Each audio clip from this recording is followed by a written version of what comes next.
Pain syndromes are very common in mitochondrial disease or mitochondrial dysfunction.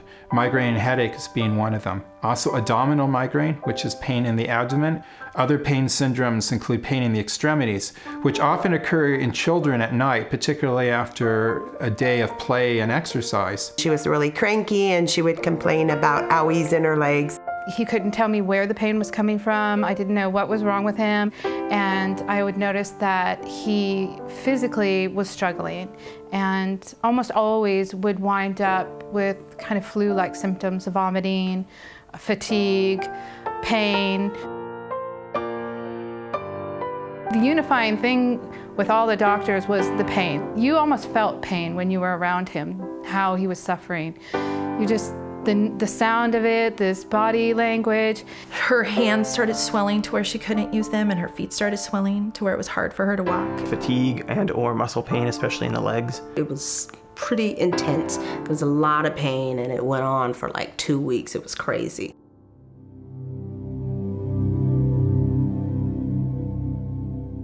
Chronic fatigue can be caused by many different things, but chronic fatigue can also be caused by mitochondrial dysfunction. It's not about being tired. Your fundamental energy is depleted so that your body's organs can't do the things that they need to do.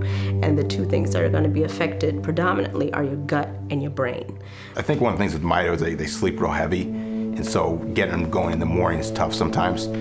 Some days I'm good, I'm up and going right off the bat, and other mornings it's just not happening.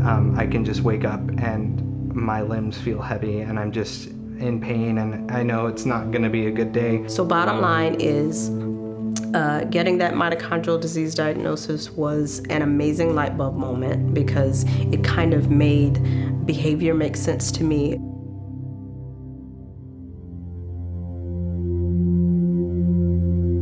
One of the new conditions that we discovered by next-gen sequencing is mutations in TRAP1. Now, TRAP1 is a gene that encodes for a chaperone. TRAP1 is a chaperone that's particularly important in proteins involved in antioxidant defenses. Patients with TRAP1 had tremendous fatigue. Audrey is a little 4-year-old girl with a TRAP1 mutation. Audrey was sleeping 22 hours a day before she was diagnosed with mitochondrial disease.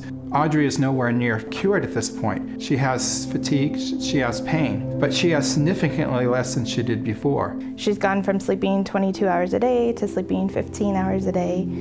Things have really definitely looked up for her.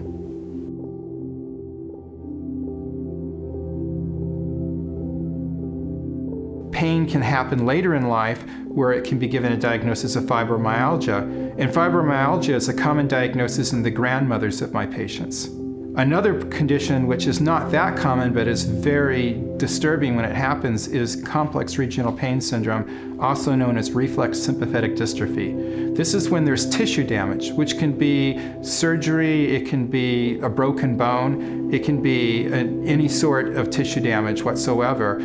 Is followed by very severe, very prolonged pain, which is far more severe than you'd expect based on the injury alone. That pain can last to a lifetime, and in many cases is disabling. Fortunately, when it's due to mitochondrial disease, mitochondrial dysfunction, mitochondrial targeted therapies can help. He definitely was able to get off opiates. A lot of the pain meds he didn't need. He was able to walk again, which, you know, that in itself, when you can say, thank you for getting my son out of a wheelchair, he's walking again.